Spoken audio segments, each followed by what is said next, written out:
such a bad streamer. I took a nap for way too long and now I'm EP.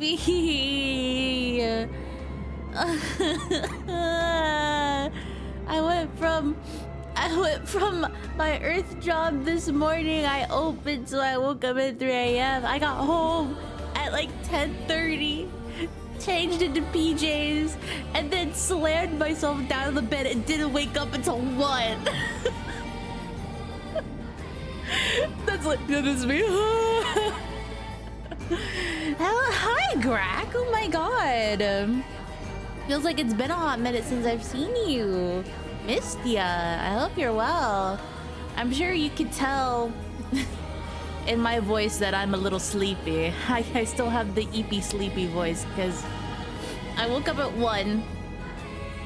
And then like I immediately was like, oh, and then I fed myself, got water, and then I hit stream. I've been trying to wrangle a neighbor's cat who was old and confusing, kept hanging around me for no reason. Dude, he chose you. That was the cat lottery system. He didn't want your neighbors anymore. He wanted you. I think he got confused about where I was supposed to be. Nah, I think he just liked you for your tenaciousness. I think that's what's going on. I think I'm changing it to this screen because I really like the music on this screen. Cats usually like people that don't like them. They're like, I don't know, they're freaks. They're tsunderes. They're either the sweetest things in the world, the absolute meanest bitches, or like tsunderes. And I love kitties. I love kitties. But I hope that you've wrangled him. Or wrangle the cat. I don't know the gender of the cat. I don't want to assume. I don't want to assume its gender. But I hope you got it. I hope you got them wrangled real good. I don't know. We literally started this game like 3 weeks ago, and I don't know if I'm ever supposed to go back to underwater gathering again. Like there's a thing where I could get like a certain score and get something like extra, I think, but I don't know if it's like actually story relevant. You know what I'm saying? No, I kept trying to lead you back to his actual house like I was supposed to be there. Oh no, oh baby, oh poor baby. Oh. Eventually I got the actual owners to take care of well, you know what? All's well that ends well. Your friendly neighborhood Greg here, helping out a kitty. Wow, that's so epic. So last time, a little recap for Paranormasight, the Mermaid's Curse. Last time, which is Friday. I last played this Friday, so it's been like a couple days. So. On Friday, when we played this last, we got our first ending, which we saw the events of what happened on Kamishima without diverging the timeline. Hello, Mr. Telephone Man, welcome. I am still EP. I am still EP. So yeah, we saw the events of Kamishima without diverging the timeline. So we learned, well, we didn't learn, but we know Sato is an immortal because she ate mermaid's flesh. Yuza, she's probably like half mermaid or something. We don't know too much about him. But we found out the elusive assassin that's on the island is not Chie. Is Kikuko? Is hottie fucking Kikuko? Isn't everyone half mermaid? Great question. I don't fucking know. Maybe. Is this hottie Kikuko and she got cray cray? And I was like, holy shit. I was like, oh my god, Kikuko. Oh. Yeah, she's a little cray cray. But she was the hidden assassin on the island, and she helped kill everybody. Almost everyone is a mermaid. How interesting, how quaint. You know, everyone could be a mermaid because everyone on the island who is a woman is an diver, and they dive, and they're supposed, they're like mermaids who dive for things and get things like mermaids do on the mermaid floor, and the mermaid ocean floor. They're like mermaids because they swim in the ocean, and they're maids and they're women. Except Yuza. Shout out Yuza. Shout out Yuza. Male diver. Anyway. What was I talking about? Oh yeah. We don't know who the guy is that has the big scary curse that's killing everybody. We don't know who he is yet. But we know that Chie is in cahoots with him. And I'm guessing she probably met him during her time away from the island. Wherever that was. Wait, hold on. Kikuko. Did I say Chie? I meant Kikuko. Kikuko. Kikuko. Kikuko. Where'd you go? Luna graduated from junior college in IT prefecture and then finding a job in general mission at a company in Issei. Okay, she was in Issei City, which is like the mainland. So she wasn't in like Tokyo or anything. She was just in Issei. Okay. So she probably met him there. And as we all know, Miss Yao Bikuni or whatever the fuck. Where is she? Where is she? Was she in Issei? She was in Issei, wasn't she? Where the fuck? Where the fuck? Yeah, she was in Ano Town. And Age, I thought that was gonna be an Issei, but he's connected to Yao Bikuni. Because he knows Sato. He knows Sato. He knows Sato somehow. Hey, we don't know. Okay, we built this city on rock. Did she build the city on rock and roll? Maybe. Maybe so. And we also found out, holy shit, wait. Also a big thing. Also big thing. Listen. Jingle jangle, jingle jangle. Jingle jangle, jingle jangle. Sato was a human sacrifice 400 years ago. When they first kind of quelled the curse that was going on, the curse of the raging waves that killed the island, she was the sacrifice, so she's really important. And that's why she was found at the bottom of the ocean and just walked out one day like it was nothing. She just revived on that type shit. So we got our first ending last time. And basically, we just saw the whole island kind of just die. Yeah, everyone died slowly, horribly. Everyone got cut to shreds. Either just chopped their head off, or just like sliced the body. Like it was bad. But so we're gonna follow Mr. Arnav Bonham, who is Is he an author? No, he's a researcher. Arnav Bonham. Dilf, if I do say so myself. Yes, his nickname is Avi. He is an author. Yeah, he's a fantasy author and a cult journalist whose books are published in both America and England. He's unmarried. Well, why am I making that face? Won't be for long while I'm here. Ayo. Anyway, he's with Miss Cersei Lunarlight.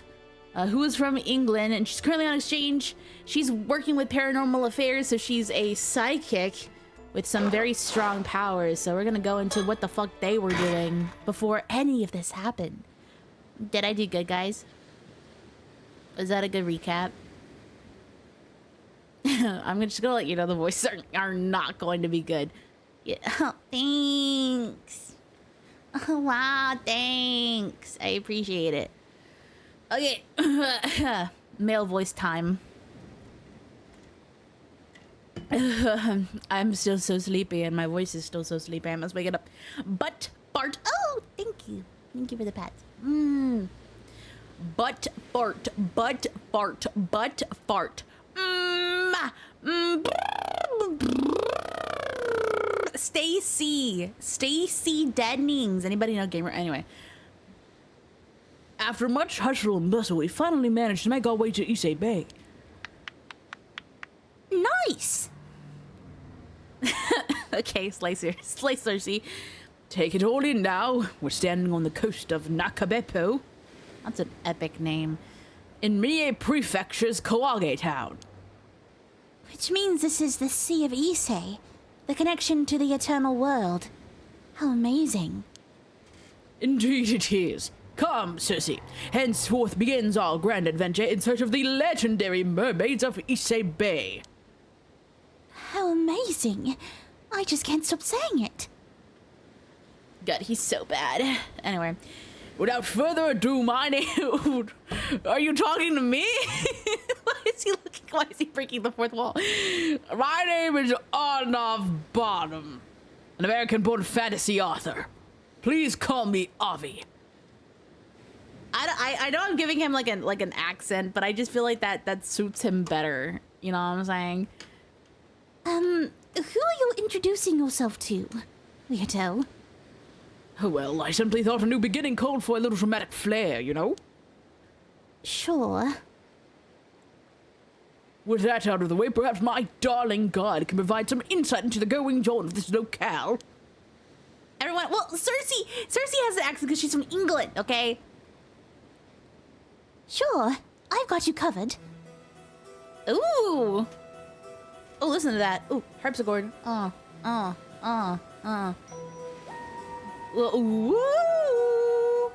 Oh, look at that beautiful cloud. Hello, Styx. Okay, hi, Cersei. Why is he so tall? Because she's a child. That's a child! And that's an ugly, pimply bitch! Sorry, I'm talkative today. Kawage Town might be located right next to Mie Prefecture's modern capital, Sioux City, but there's something you have to keep in mind. This was also the birthplace of the Heike. The Heike! Hey, the Heike was the thing that caused the curse to make everyone go bye-bye. A branch of the Heian period's preeminent Taira clan. If you're going to talk about Issei province, then you absolutely have to mention the Heike. I do have a passing understanding of the topic. The Heike took part in the Genpei War, correct? That's right. There was the war in the Heian period with two great samurai families, the Minamoto and the Taira, locked horns and really got into it. Among the Heike, Taira no Kiyomori was a particularly famous figure who appears in many creative works concerning the event.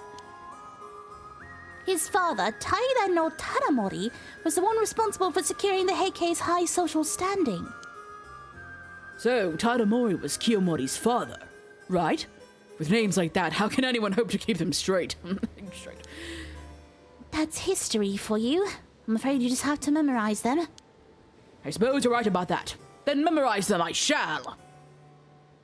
Apparently, Taramori was born in Sioux City in a place called Ibushima. Ah, so that's why they call this area the birthplace of the Heike. Oh, wow! New files! Yay! Previously known as Anotsu, Sioux City has served as a port town since the Heian period. Wow! Okay. Well, we're learning about the Heike now, which is nice. Learning about that curse. We're probably gonna learn about that curse, This is the metropolitan center of Mie and a locus of historical events. I guess that makes it the perfect place to start a new journey. I guess so, Cersei. Also, I love it. I talked about this a couple streams ago, but Cersei Lunarlight, that's her full name. It sounds like a Wizard 101 character. Am I wrong or am I wrong? I've put together an assortment of files concerning the Heike, so feel free to give them a look if you're interested. You have my heartfelt gratitude. Okay. Oh, okay. Taramori. Oh boy. Oh, samurai. There, where the warrior classes were considered a low status, a samurai rising to the level of court official was unprecedented. Wow! It was like a bit of a posho name. It really does.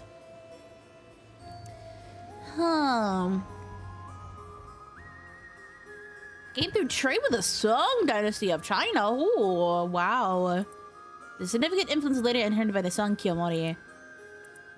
Taramori was said to be a man of strong will and perseverance, yet, despite the power he amassed in his lifetime, he also said to have been modest and disinclined to indulge in luxuries. Wow. Nuke Maru, his sword, of course, if there's a Maru at the end of it. Become known as Nuke Maru when a giant snake emerged from a lake and made to swallow Taramori whole as he lay resting. Oh, what the fuck? At the moment, Kogarashi, which Taramori had left leaning nearby, slipped from its scabbard of his own accord. True story, hashtag true story. And drove the snake away. The name Nuke Maru derives from the verb nuku, meaning to unsheath, and reflects the sword's extraordinary act of slipping from its scabbard on its own to save its owner. And that's why in the curse it's like a... I wonder if it acts on its own. Mermaids! Nuke Maru was later inherited by Taramori's son Yorimori, but after the downfall of the Taira clan is said to have changed hands several times. Ooh. And its whereabouts are currently unknown. Mermaid's a Betsuho. Someone was visiting Betsuho and Issei. 3 creatures with the heads of humans, the lips of monkeys, and the teeth and bodies of fish were caught in the local fishermen's nets. Okay. Dubbing these creatures Ningyo, the original Japanese word for mermaids, the fishermen put 2 of them in a box that had washed up with them and presented them to Taramori. It said that the remaining mermaid was cut up and eaten by the fishermen. Ooh, okay. Mermaids always getting eaten and stuff. Oh, there's one thing I should warn you about, though. Oh? This group sometimes gets referred to as Issei Taira as well, which might make things a little confusing. I'll go ahead and label it all as Heike. It doesn't really matter. Aren't they all basically the same thing? Not exactly. You see, the term Issei Taira refers to the Taira clan as a whole because it originated in Issei. On the other hand, people generally referred to the family within the clan that included Taramori and Kiyomori as simply the Heike. Their family features prominently in the stories we're interested in, so I'll use Heike most of the time. Plus, it has a nice ring to it. Either way works for me, so do as you like. The tale of Heike also used Heike. You're awfully particular about this, but I rather like that kind of fastidiousness. Did I say that right? I'm pretty sure I know what fastidiousness? That's how you say it. The quality of being excessively meticulous, tidy, or delicate. Yeah, okay, fine. I assume mermaids would get eaten since they're half fish. Yeah, sometimes in Japanese folklore they look like this. Isn't that yummy? Yummy.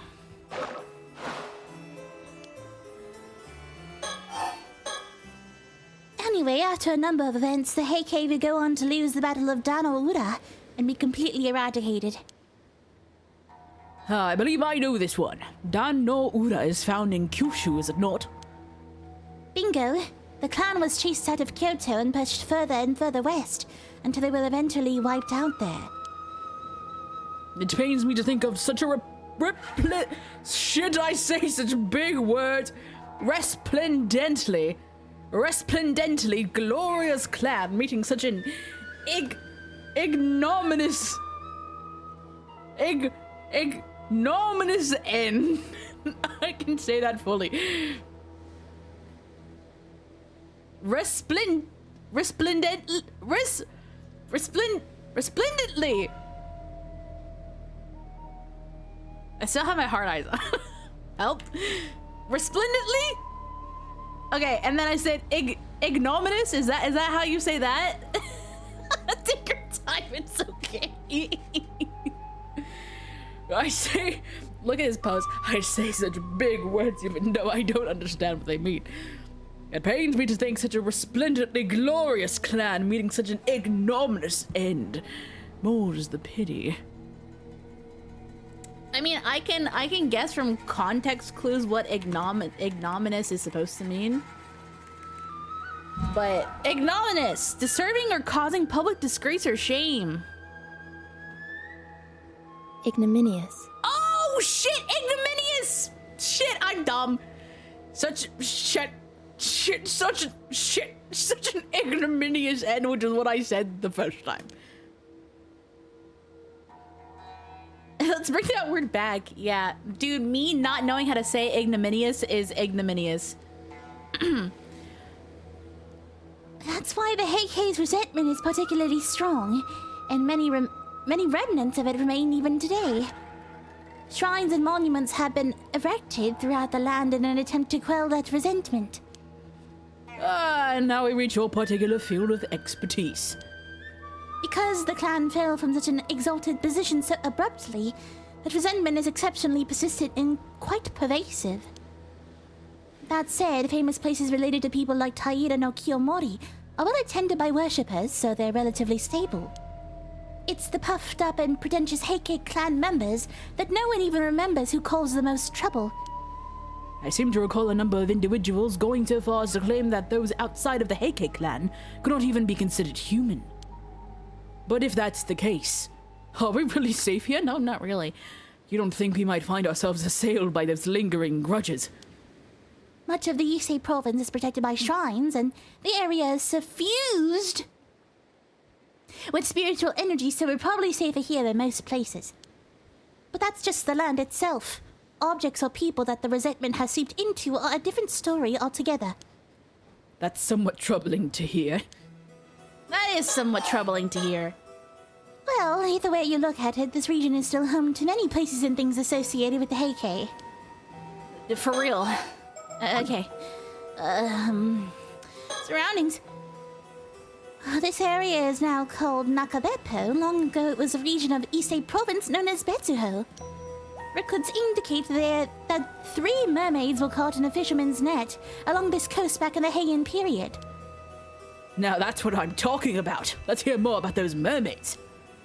They had human heads with the mouths of monkeys and the teeth and bodies of fish. Amounts of monkeys like the snout? Like the little nose and the big old lips, or like... At least that's what I'm thinking. And bodies of fish, and they spoke and even shed tears like humans. Thanks? Good question.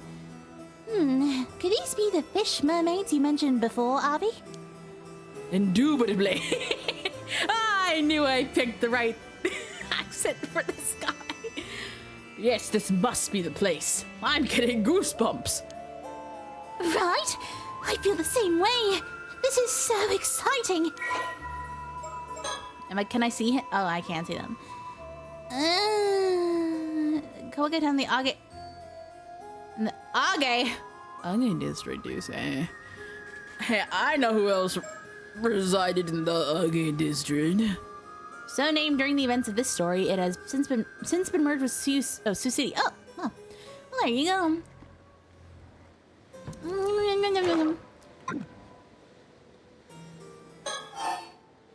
Betsuho mermaids. Can we get back to those mermaids you mentioned? What became of the 3 that were caught in the fishing nets? At that time, the lord of this area was Taira no Tatamori. You didn't already forget him, did you? Well, the fisherman thought the mermaids were a fascinating find, so he placed 2 of them into boxes and presented them to Tatamori. How big were these boxes? Oh, Lord Tatamori must have been well pleased by that. How could he not be?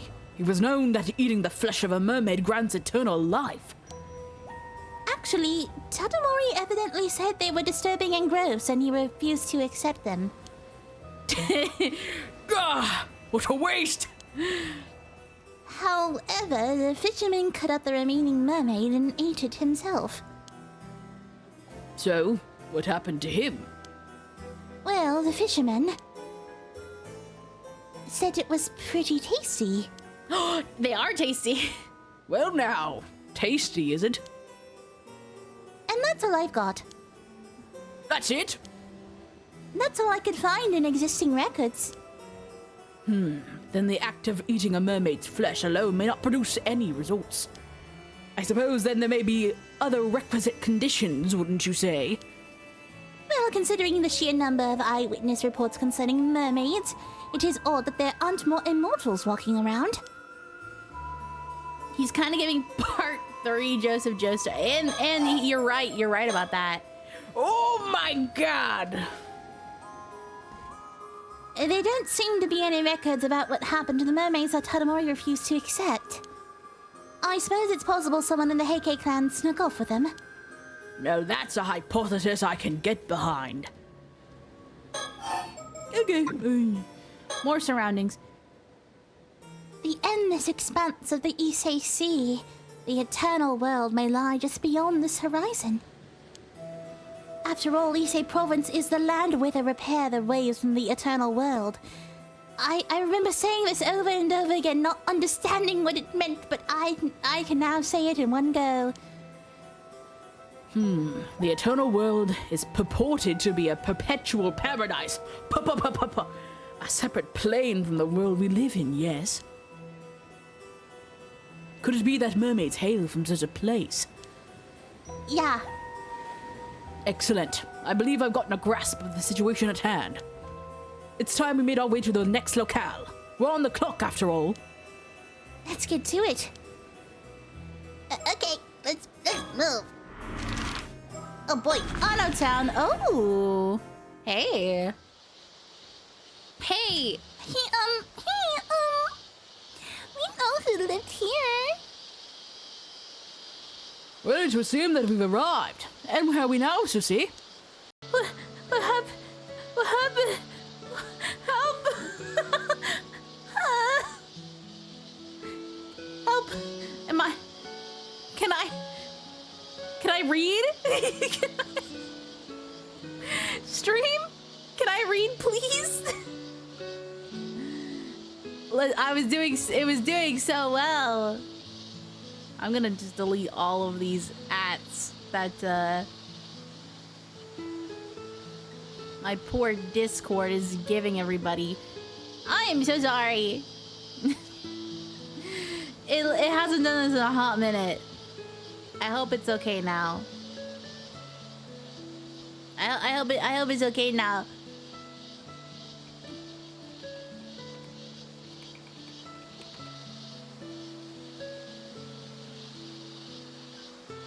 I'm waiting till everybody gets back. Hello? Don't leave me because my internet is bad. Come back, I promise it's okay. It's safe here. You just get dropped from the clouds a couple times because I don't know the atmosphere is thinning. Sign of the times, I suppose. Hello. I'm sorry for the drops. We've been so good. It hasn't happened in such a long time. Either way, as you guys trickle back in, I will start to read again. Look at Cersei's outfit. She's kind of slaying.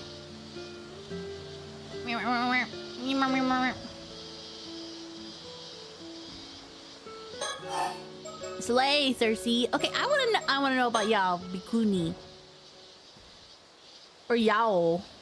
It's more like Yao. Yao Bikuni. The legend of Yao Bikuni originated here in Kusawa, Anno Town. Long ago, a 17-year-old girl named Osato lived in this village. She unknowingly ingested the meat of a mermaid that was served during a village gathering and became immortal. Oh, it was accidental?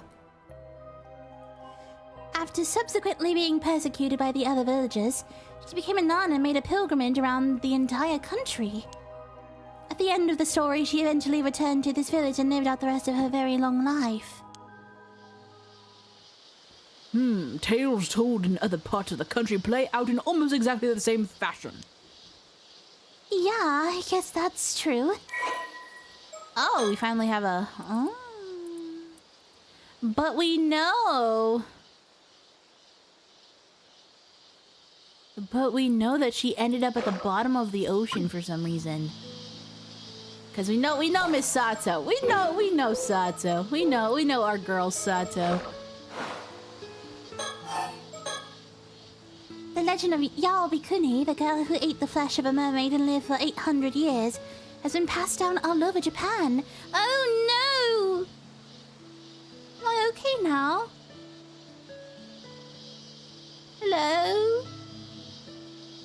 Hello? Did it just come back on?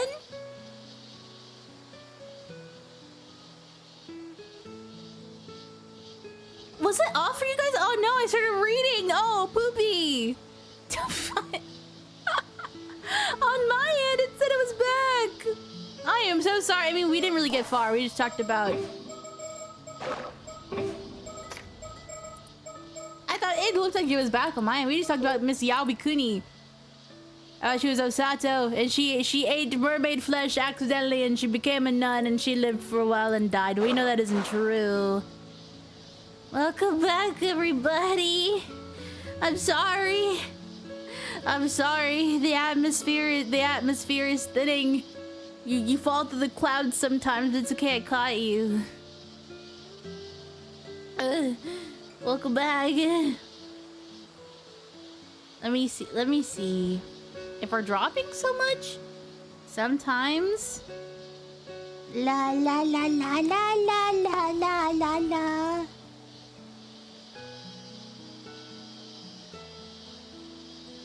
Okay, I'm not connected to Wi-Fi. Sometimes that happens. La la la la la la la la la la. You're welcome. It's out of my control, man. It thins.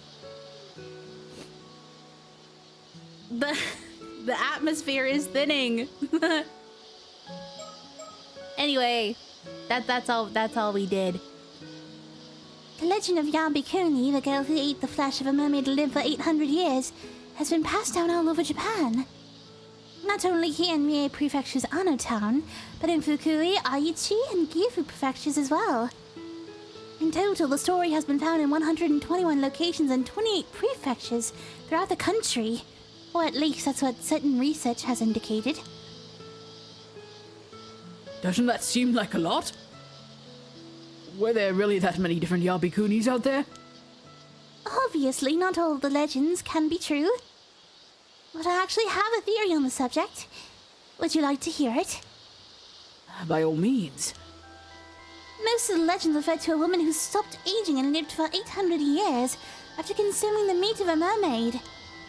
At that point, because others would find it strange that she wasn't getting any older, she wasn't able to live in normal society anymore.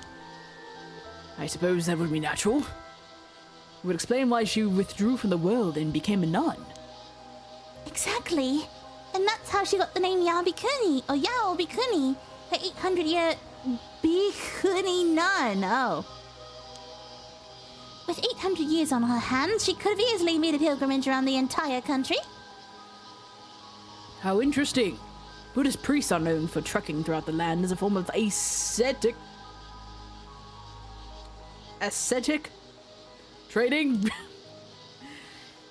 And if we consider the 121 locations where the legend was found, with 800 years to spare, she could have spent 6 years in each location. 6 years would certainly be enough time for her to make a name for herself in each and every location, right? Oh, my dear, I believe I see what you're getting at. Your theory posits that the stories of Bikuni that are passed down in every corner of the country all refer to the same exact individual. Well, it might be a bit much to say that all of them are the same. There may have been a few different people. But it's more convincing than the theory that there were 121 people. I also think the Bikuni of Akasa province is the most likely origin of the legend. I wonder.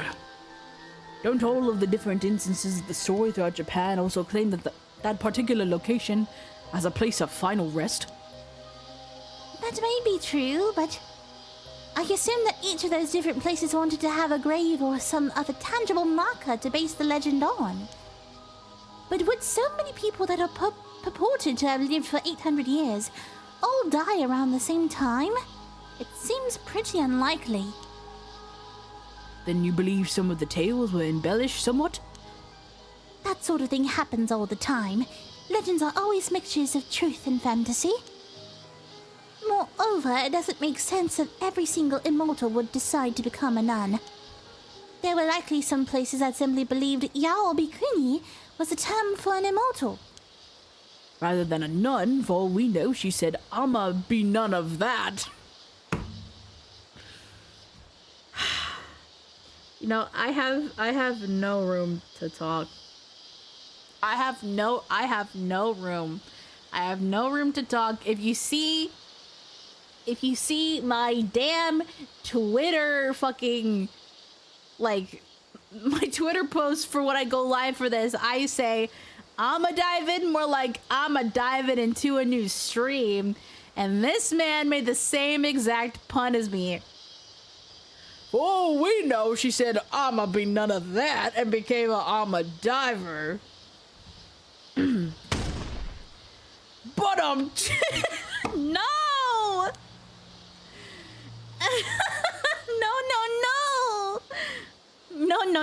No. That's... She does not give a shit. He was made for, yes, we're made to be. We're meant to be together, I guess. That's actually pretty insightful. Many legends are based on simple semantic misunderstandings. Now wait just a minute! I won't stand here and let my dumb joke actually become a salient point of discussion. Let's drop it then. But still, if one was somehow to live for 800 years, a person that became immortal after the Kamakura period could still be alive today. True. And if so, I'd love to sit them down for a long chat. Man, I wonder if she's alive. That's crazy. Also, speaking of, what did you say? Speaking of, Joseph, he's my favorite JoJo, so maybe he is made for me. Can Kusawa's legend of Yabikuni really be true? There must be falsehoods and fictions mixed into the tale, surely. Who knows? Hisei Province isn't that far from Wakasa Province, after all. She may have simply walked here from there. The fact that the stories from each different area are so similar does make me wonder if they didn't get mixed together somehow. Ah, you think the legend may be an amalgamation of stories from various locations? Exactly, but then again... the immortal in the story from this location has her own name, which gives the legend a certain verisimilitude.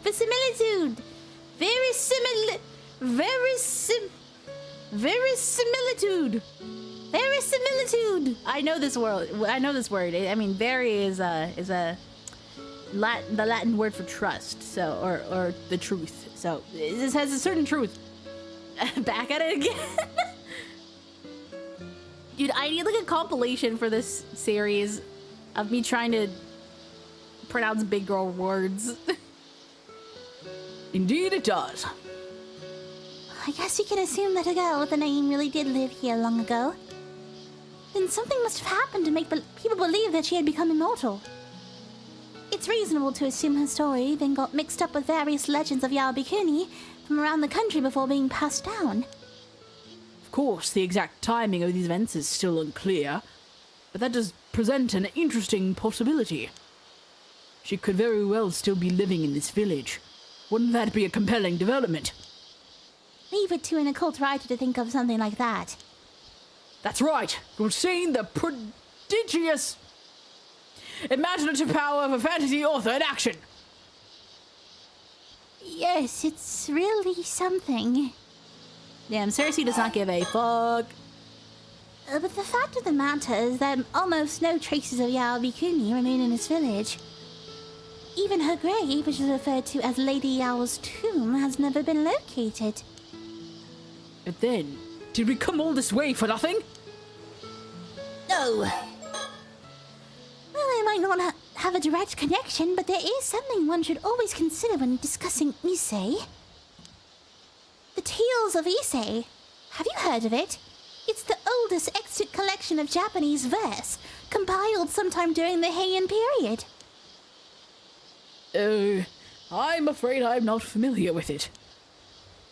But I have heard of the Tale of Genji and the Tale of Heike. Is it anything like those? Well, those were also stories written during the Heian period, but that's where the similarities end. Nice try, though. Harumph. Well, they sound similar enough, anyway. Don't worry, I'm not an expert on the subject either. I like when they do this. I love seeing the actual art. Basically, this collection of verse elaborates on a number of waka poems by giving accounts of the events surrounding each one. The entire collection of 125 passages is referred to as the Tales of Issei. That's easy enough to remember, no? The Tales of Issei is a collection of short stories. Check. Ah, one more thing. The title might be The Tales of Issei, but the content isn't all that focused on the actual area. What's this now? Are they intentionally attempting to confuse and bewilder us? Some believe the title comes from the fact that Passage 69 is such an Issei province. At any rate, I just thought I should bring it up because it does have at least a slight bearing on the topic at hand. If you're keen to learn more, I'll add more detailed information to the files. Why, thank you. I'll be sure to read through them later. Totally me. I'm totally reading through it. Oh my god. He's so pretty, though.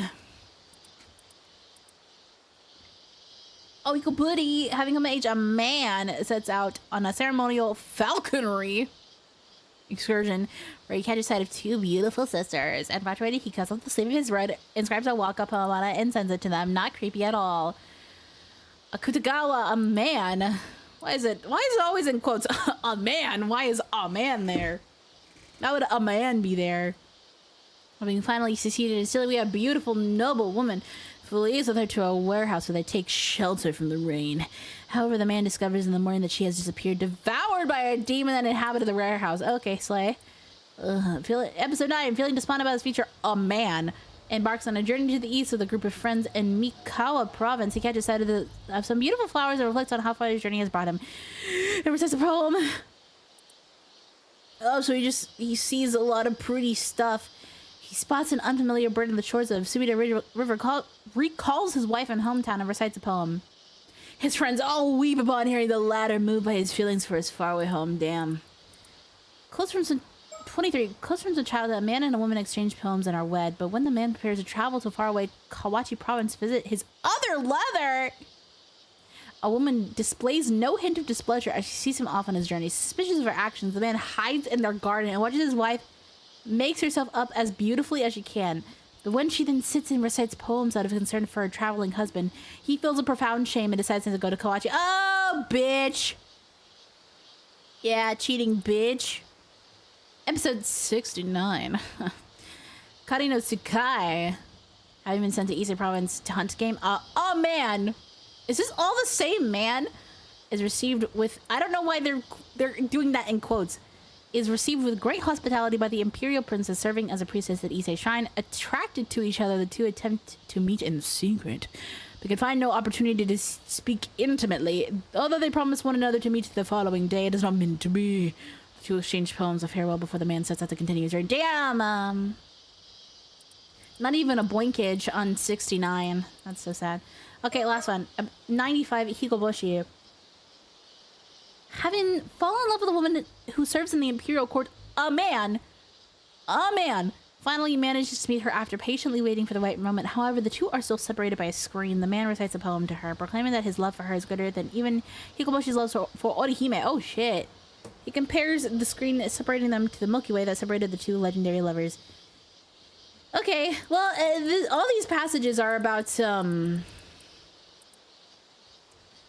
man and a woman, which is interesting. Them being separated somehow. I wonder if that has any significance. I don't know the significance right now, but there's probably going to be significance sometime. There is one other thing we can learn from the Tales of Issei. According Oh, sorry. Adding the tale of to a book title really classes things up. You should keep it in mind. It was apparently all the rage during the Heian period. Oh, I couldn't agree more. My next work is certainly going to be a tale of. Okay, Slay. Dude, look at his pose. Goddamn. Well, then I suppose that brings this particular subject to a close. On to the next. No rest for the wicked, I say. Time to tackle the next mermaid myth. Sure. Okay. Move. Futami Garuda. Oh, wait! Oh, wait. This is where we were with, what's her face? What's her face? With Yumiko and Soda. And here we find our next subject of inquiry. What place might this be, my dear? This is Futami Garuda, the coastline that lies beside Futami Town. It's just over from Issei City. Then we finally penetrated the outskirts of Issei City proper. Things are certainly beginning to heat up. I inferred that Issei City was the prefectural capital from the fact that Mie Prefecture was once known as Issei Province.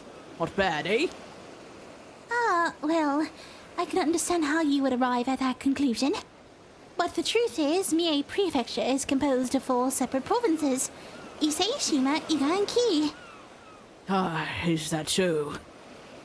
That doesn't change the fact that Issei City is regarded as the spiritual capital of Japan. Dude, she is such a weeaboo. Making it a very important location. Very interesting, but the sun has already begun its steady descent, so perhaps we should pick up the pace a bit. Oh my god.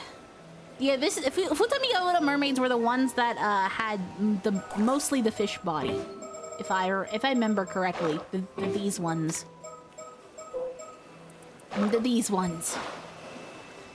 So, does this place have any legends featuring mermaids?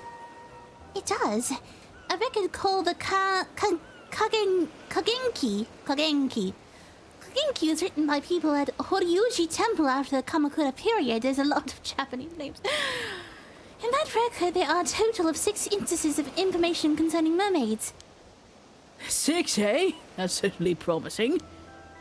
One of these entries describes a sighting here in Futami, Issei Province, on April 3rd during the second year of the Enbun era, which would be 1357.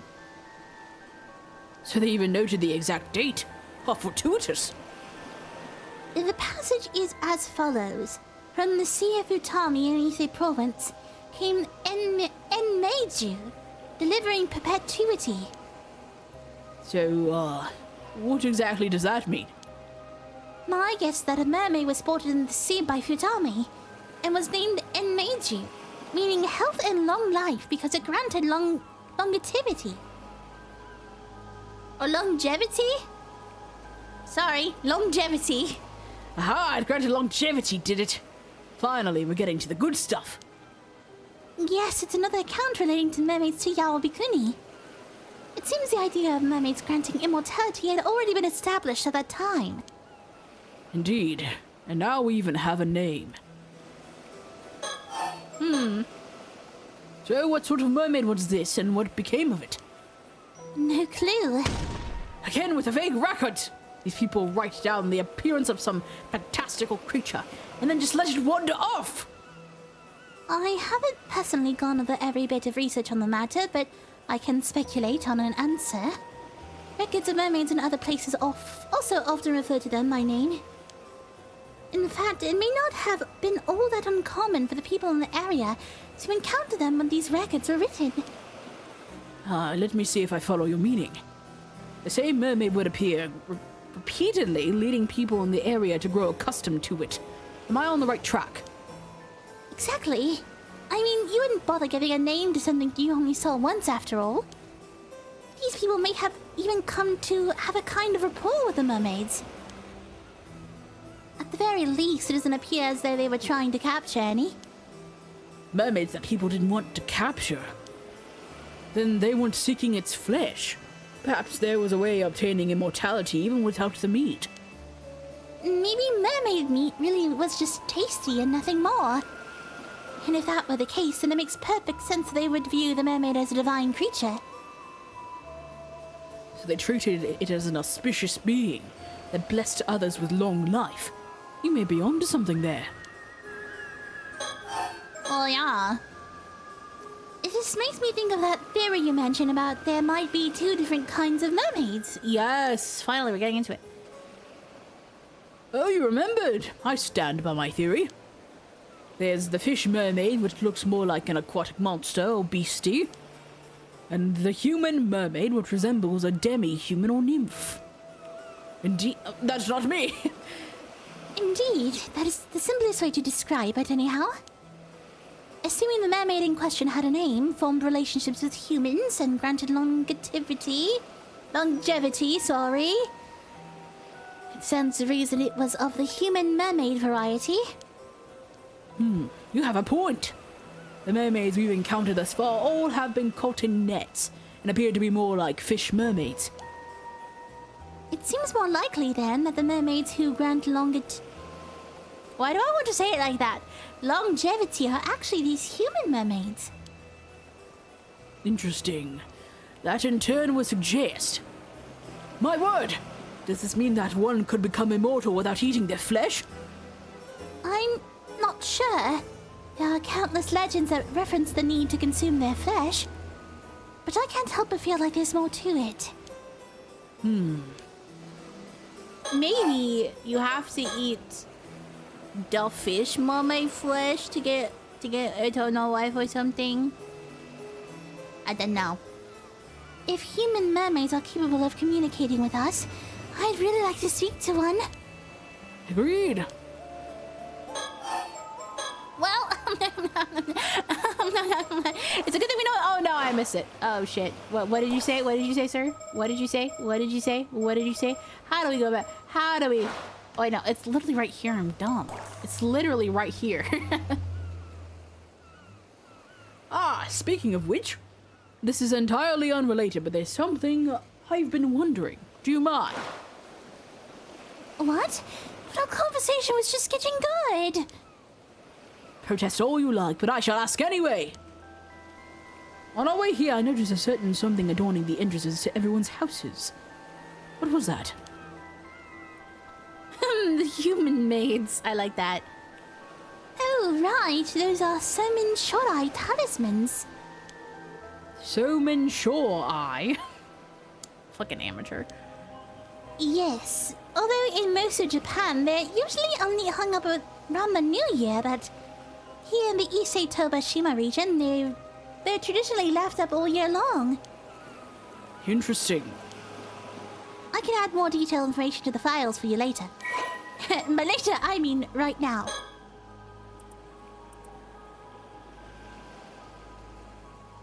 Meaning descendant of Summon Shodai.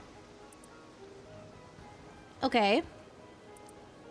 Paper slips, wooden tags, hexagonal wooden charms to larger objects such as hoops made of entwined miscanthus reeds or shumanawa, sacred ropes used for ritual purification. What the fuck? What's it supposed to be protecting against? Doorways of households is a prayer for sound health and a ward off illness. Okay.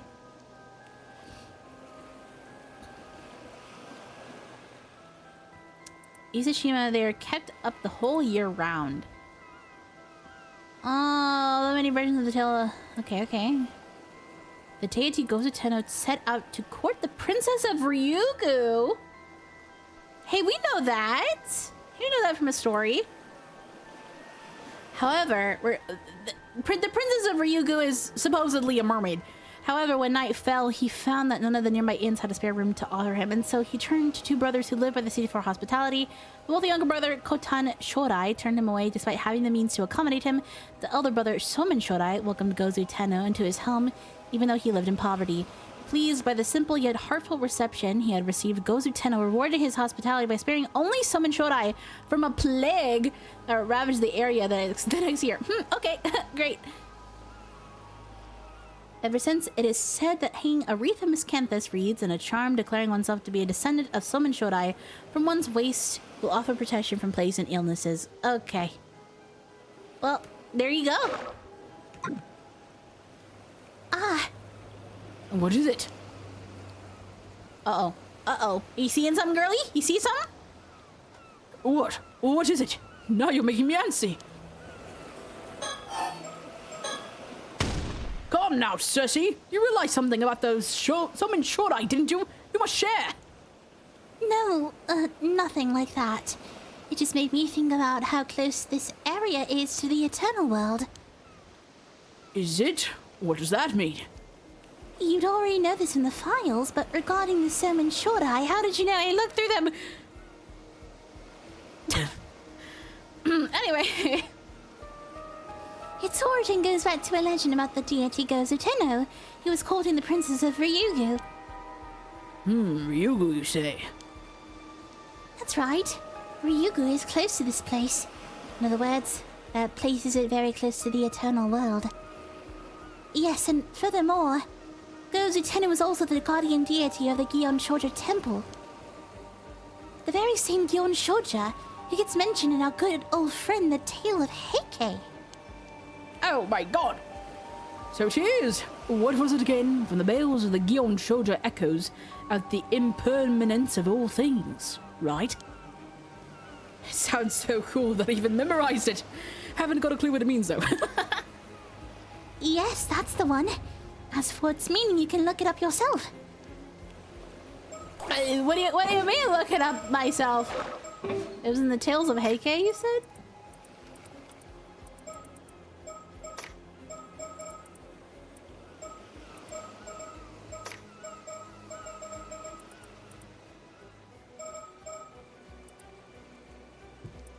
Wait.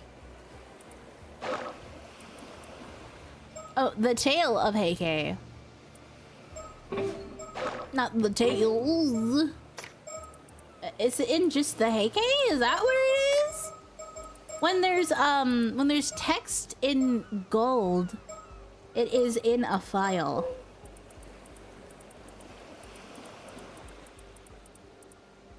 No, I don't use that. Is this? No. That's what I say. That's what I say to that. Who even fucking knows?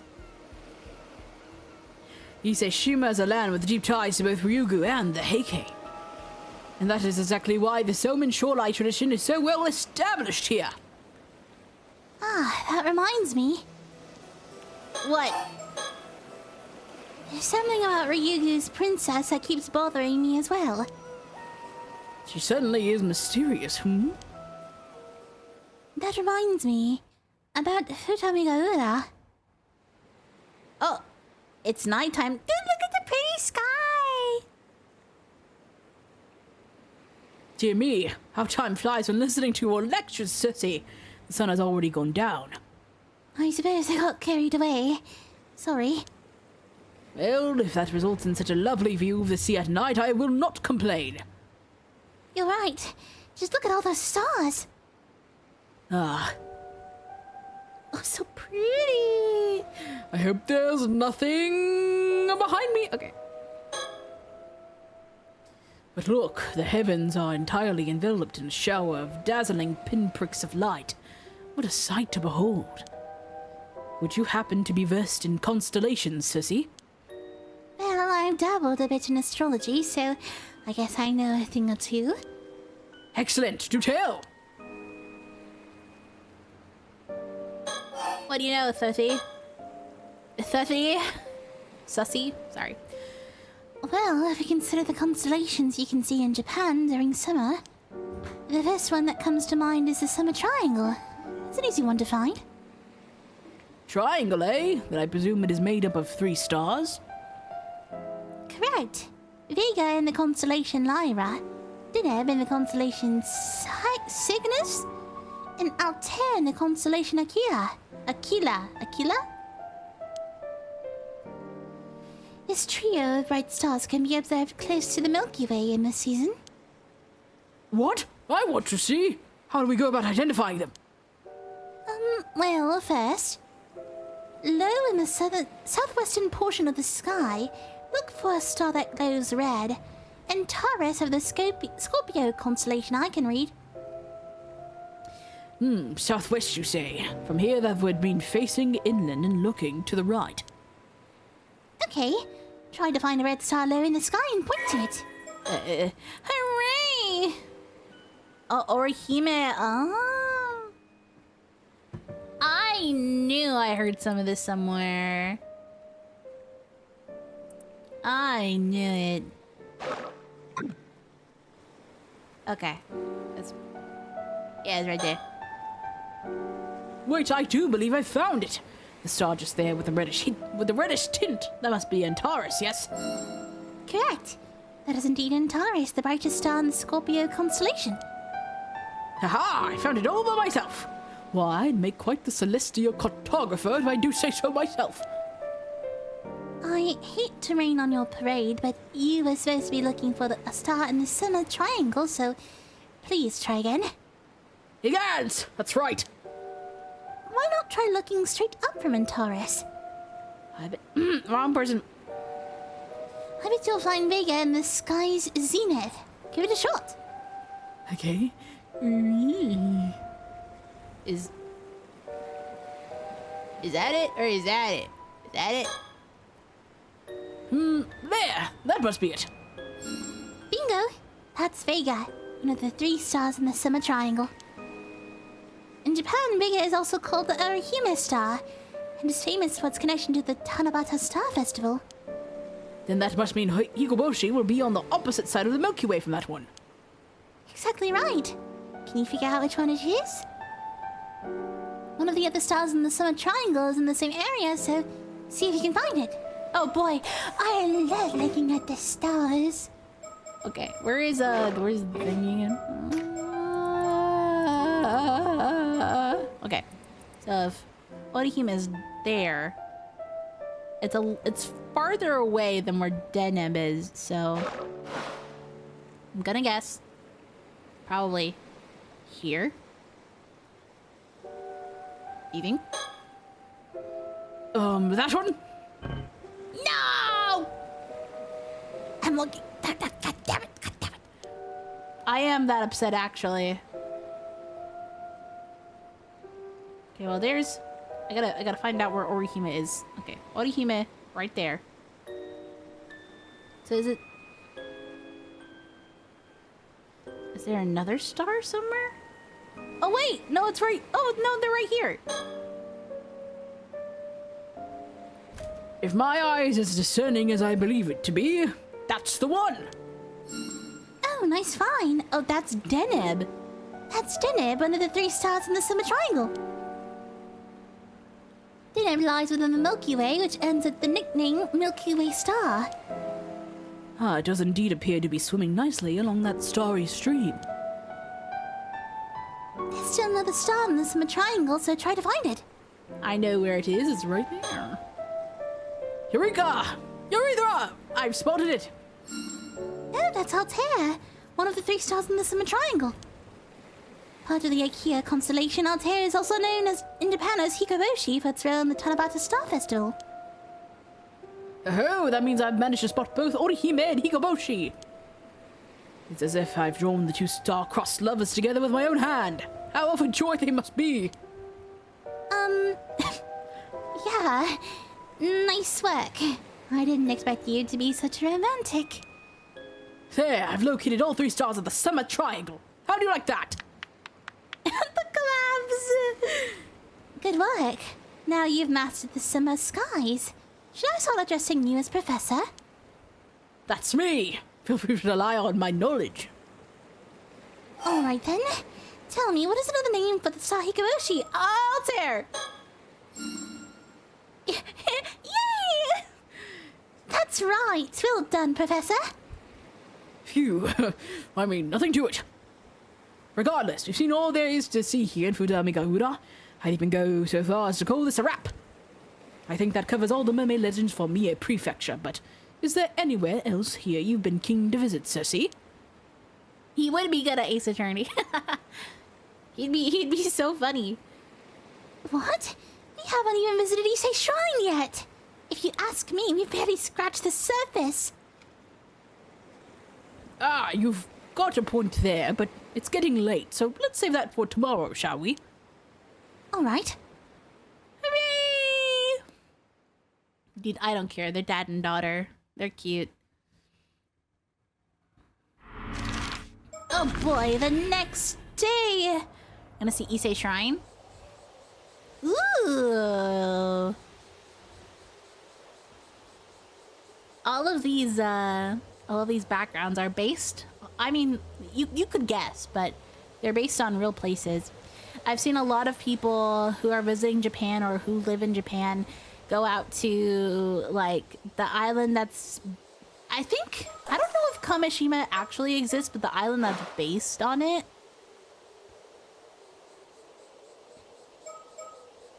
I don't know if I forget if Kamishima actually exists, but there's been like people going to screenshot locations. Excuse me, car.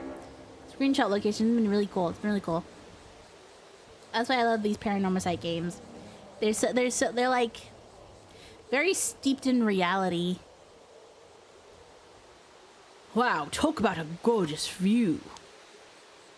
It is something, isn't it? This is Mount Osama's observation platform. It overlooks Toba City on one side and Issei City on the other. So that's Toba City over there, eh? What's Toba got going for it? Well, the first thing that comes to mind when thinking about Toba is Toba Castle, built in the Sengoku period by none other than the pirate Daimyo, Lord Kuki, who at one time led the Kuki naval fleet. Oh, that's more exciting than I anticipated. As for the Toba Shrine, Tobashima area, it's famous for having the highest population of armor divers in Japan. Ah, I knew there'd be something touristy. What a fantastic blend of culture and history. Oh wow. The map. Okay, I see.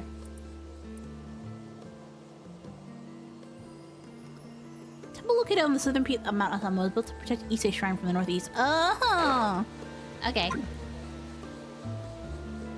Pretty. Hi, Dorothy.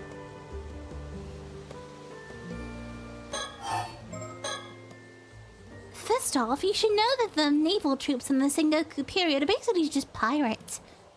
Pirates, eh? Yes, they would put together crews of rowdy sailors, arm them to the teeth, and have them patrol a designated area of the sea. They only actually served under their commander as a naval force when there was a battle. So that's why the Navy was like... So that's what the Navy was like back then. A ragtag bunch of pirates only called on to do their duty in times of need. Exactly. In fact, such forces only came to be called navies during the Edo period, and that was purely a matter of convenience. Whoa. Dude, look at that one. Dang! Dude, they're getting that boat! As for the Kuki Navy, it was one of the pirate bands patrolling the waters of Issei Bay. A man called Kuki Yoshitaka was its commander, hence the name. He distinguished himself in the service of Oda Nobunaga. Oh, Oda Nobunaga. And Toyotomi Hideyoshi, eventually rising to the position of Daimyo of the Shima province. That's why they called him the Pirate Daimyo. He started as a lowly pirate, but rose all the way to the top of the chain of command. Did you say Oda Nobunaga?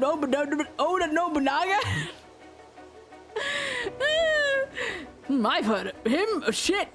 I can't read him. I've heard of not. You were the Demon King of the Sixth Heaven, no? True, but that's a title he gave himself. Still a pirate and a daimyo. What an enchanting combination. That may be, but he wasn't blessed where allies were concerned. It seems he was always butting heads with his relatives. Oh? For one thing, he may have had his nephew, Sumitaka, assassinated in order to take over the Kuki clan. He also fought on the opposite side of his own son, Moritaka, in the decisive Battle of Sekigahara. And in the end, spurned on by his vassals, he committed suicide on Toshijima, that island over there. So while Kuki became daimyo of Shima province, his land was confiscated during his son's rule, and the clan fell into decline. Life truly is full of ups and downs. How the mighty do fall! He must have been quite a character. Oh, wow. Rose started singing the hamster dance. That reminds me, there's another fascinating legend related to the Kuki clan. Oh, do tell. It's about Kuki Yoshitaka's nephew, Sumitaka.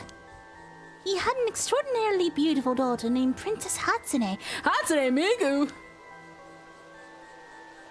I guess I know where this is going. Whenever a legend starts with a beautiful daughter, it inevitably ends with trouble. You're not wrong there.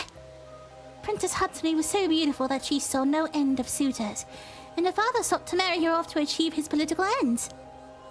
But the princess already had a lover, so she fought against her father's plans, and even ran away several times only to be brought home. I knew it! Alas, that's what life was like for the daughters of powerful figures in those days. Well, Princess Hatsune lamented her fate. Must I be cursed with such misfortune merely for my beauty? And she didn't stop there. May no beautiful daughter be born to this land again.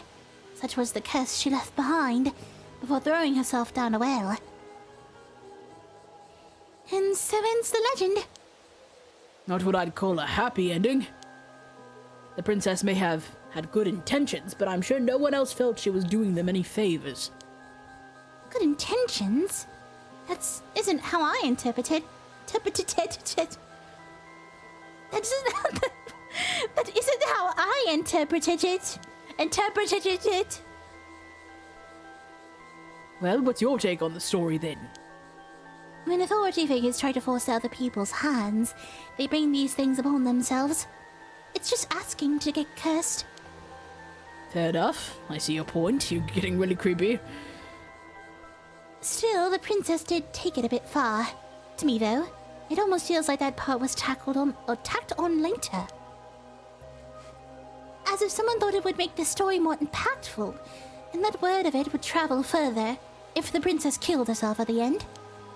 Oh, you're right. That would change the story completely. Poor Hatsune Miku. But there is something else that interests me more. Sumitaka became head of the Kuki clan in 1560, but he was so young that Yoshitaka had to be appointed as his guardian. His exact age at the time isn't known, but the common belief is that he was about 8 years old. Nothing unusual there.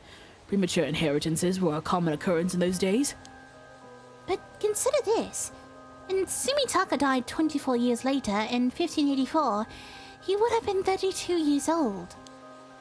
Yes? Even if we suppose that Princess Hatsune was 15, their ages don't quite add up, do they? Age differences weren't so much a point of contention back then, but even so, that is a bit odd.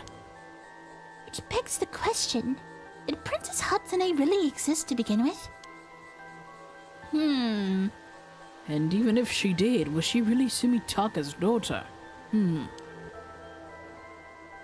Agate Makatama was unearthed at the place where the princess was supposedly buried. But... Oh, wait, no, I said that wrong. It's agate. Door. Somebody bonk me, dude. I need to be bonked like multiple times in the head. I gotta get like reconcussed. Like I have to wake up. Wake up! Wake up! Wake up! Wake up! Wake up! But that would easily have been planned to lend credibility to the tale. Well, once you start doubting, it's hard not to see lies everywhere. True. And the pursuit of the unknown starts with belief, doesn't it? Oh, said! A certain occult researcher taught me that one. You don't say. Oh boy, okay. Thank you. I need to wake the fuck up. Wake up! Wake up! Oh, I just realized something. Kuki Sumitaka died, or was assassinated exactly 400 years ago. Is that significant? It is. A special spiritual significance is attached to periods of 400 years. For instance, the cycle of death and rebirth supposedly lasts 400 years, and some stories claim that a soul endures for 400 years. Of course, 800-year immortals have twice that lifespan, but as you can see, 400 years is widely considered a good cutoff point. So there's a chance something happens after 400 years. Maybe. In any case, you should probably tread carefully here. It sounds to me as if we're in the right place at the right time. 400 years, you say? Armor divers have a long history in the Tobashima region. Evidence indicates that free divers have been fishing in the area since ancient times. You don't say. Most notably, it is said that Oben, who once presented an abalone to Yatohime no Mikoto, was the very first armor diver. In fact, this music is really fucking good. There is a shrine dedicated to Oben in Kusaki that is considered a sacred place to armor divers of the Tobashima region. Is that so? She must have been truly legendary. Moreover, there are several poems in the famous 8th century poetry anthology Anyoshu that depict the armor diving in Shima province. Armor divers also appear in dozens of ukiyo-e from the Edo period. Clearly, they were a popular theme. It's quite incredible to think that their method of fishing has not only endured for so long, but has been recorded in such exquisite detail. There is another point worth noting. Armor divers have long been likened to mermaids for their skill and grace. I said that before. You could even argue that the armor diver culture that is so deeply rooted in this place is interwoven with the region's mermaid legends. Ah yes, there is a theory that the mermaids of Ise Bay were simply armor divers. It does seem likely there's a connection between the two. I wouldn't be surprised if they were the originators of the legend.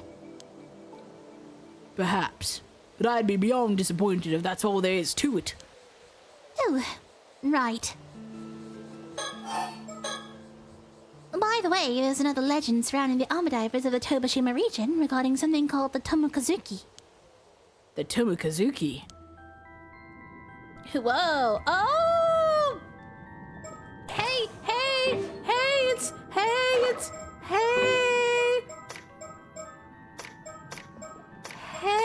It's this! Hey!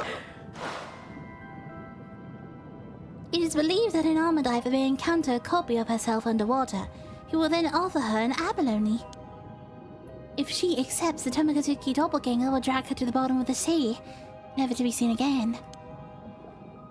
Cersei, please don't spring scary stories on me out of nowhere.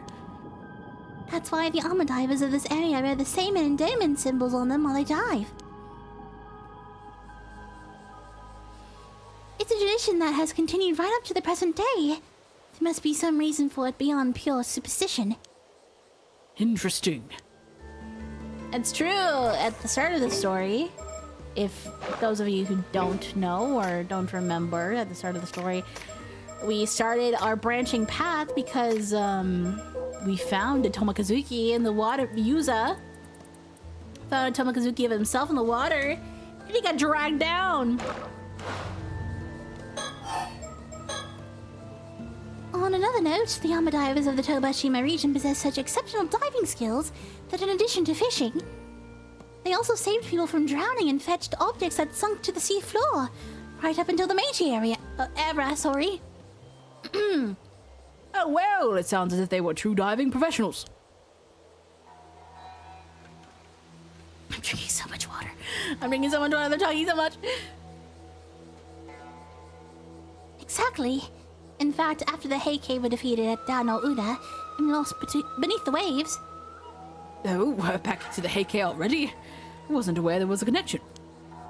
Well, after that fateful battle, who do you think they sent to reclaim the legendary soul Kusanagi no Tsurugi from the seafloor? 2 armor divers.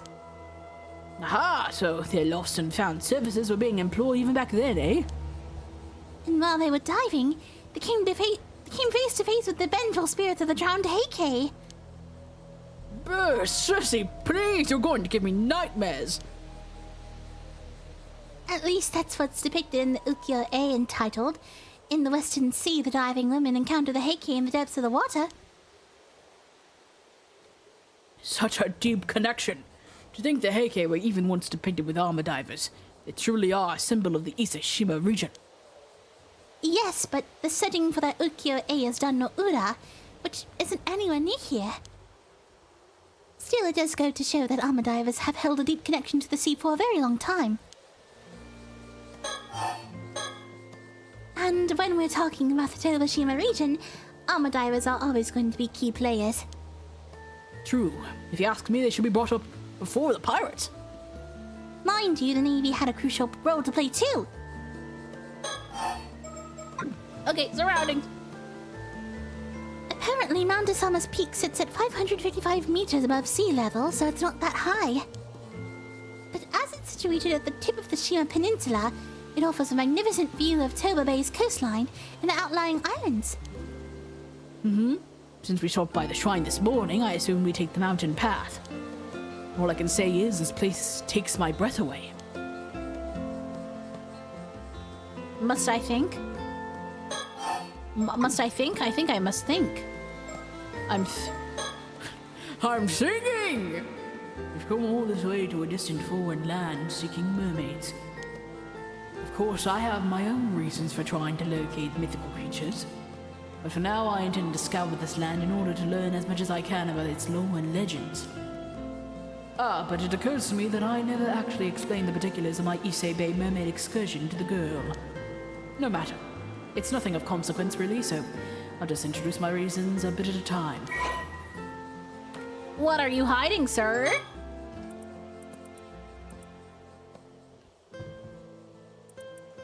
Although a grown man, he still has a certain naive boyishness to him, most evident in his passion for romantic tales and appetite for chasing his dreams. However, this also becomes the equivalent amount of immaturity, making him somewhat troublesome to deal with fire. He believes that most any circumstance he finds himself in will sort itself out, an optimistic creed that often sees him casually throwing himself into difficult situations, and he remains impressively unbothered. Even on those occasions he does find himself in trouble, often managing to slip out of danger with nary a dent in his usual carefree attitude. Oh god. Diddy is Joseph Joestar. That he's made it this far unscathed is largely owed to sheer luck, although he remains blissfully unaware of this. He's currently in Japan seeking mermaid flesh, which is believed to grant immortality. I knew it. He wasn't just fascinated with mermaids, he wants immortality.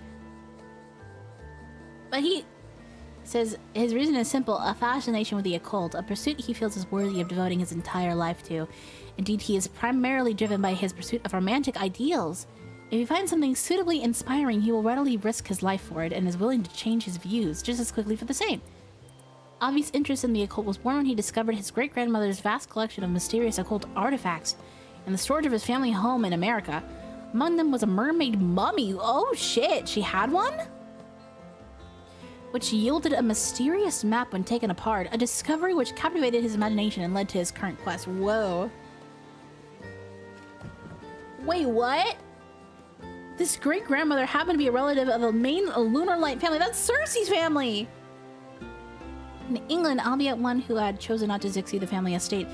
After discovering this through independent research into his lineage, Avi made contact with the Lunar Light family and continues to maintain a secret correspondence with them. Dude, they're actually, like, related? Wait! Cool! And Cersei doesn't know that? Aw, man.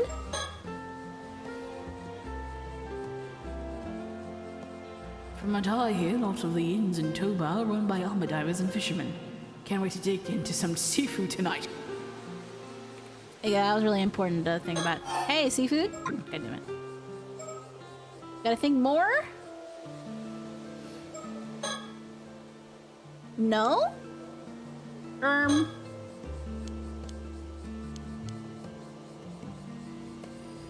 Sky?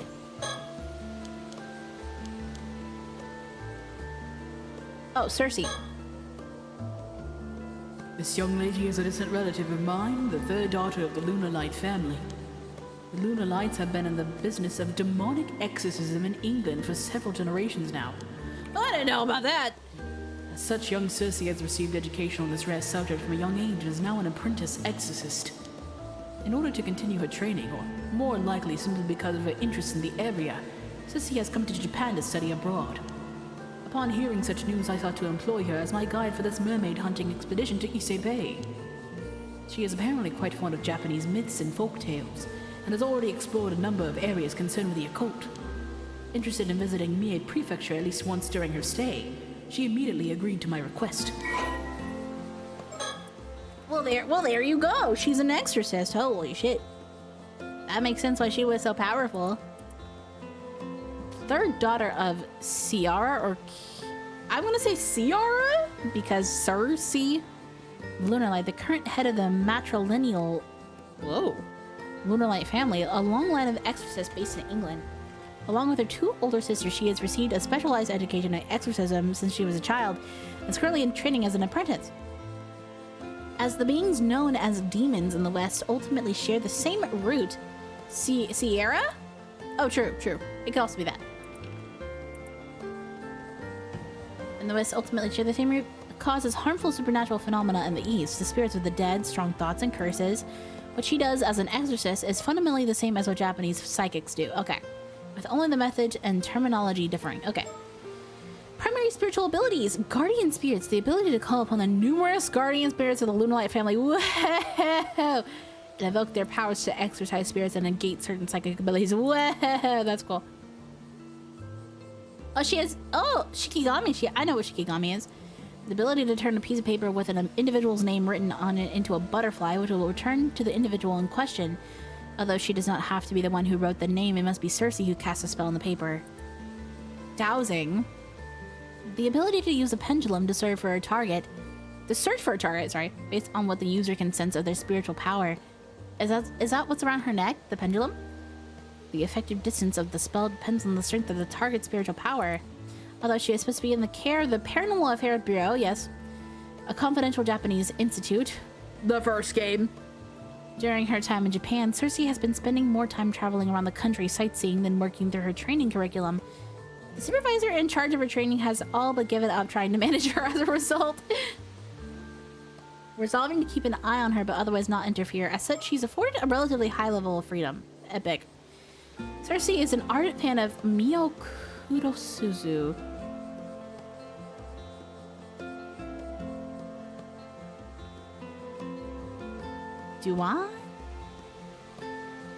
Do I know Mio?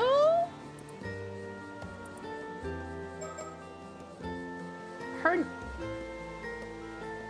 Hold up.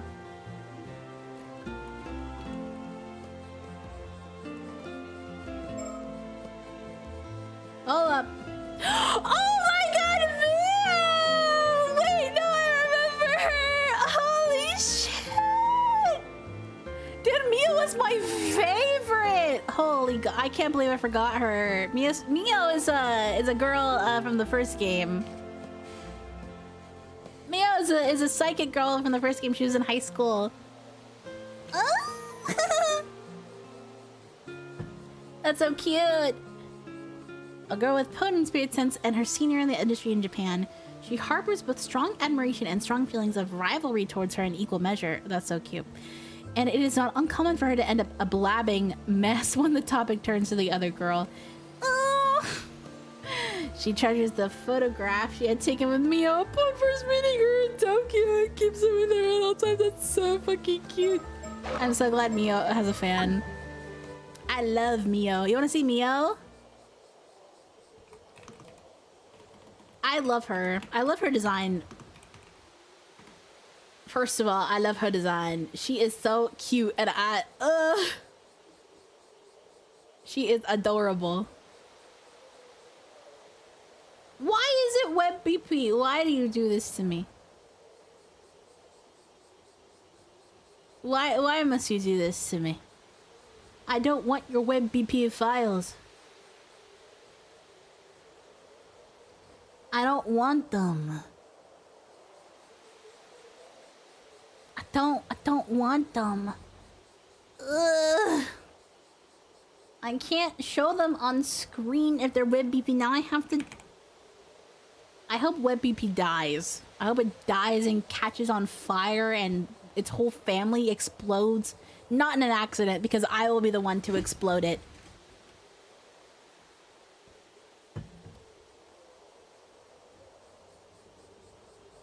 Because it will be me that blows up WebBP's whole family.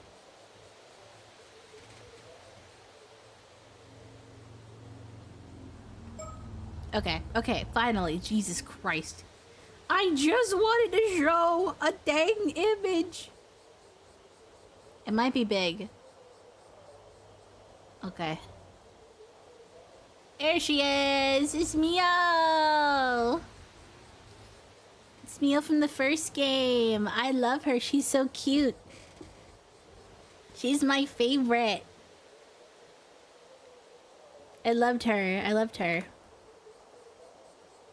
Play the first game!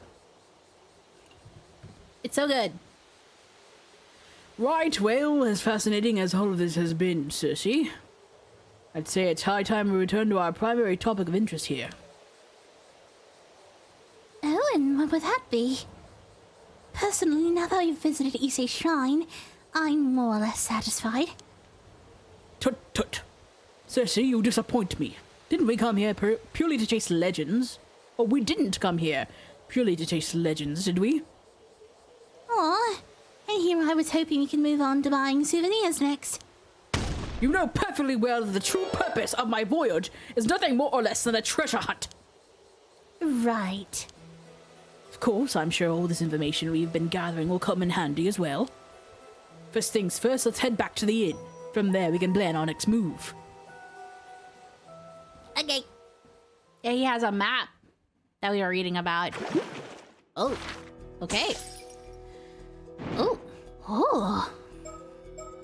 Oh, okay. It's in the middle of arriving to Kamishima, huh?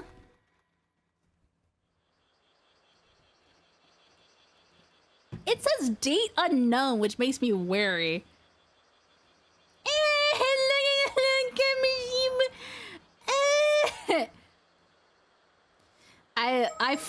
I love this guy. I love this little guy with my heart and fucking soul. Where is it? Where is it? Where is it? Where is it?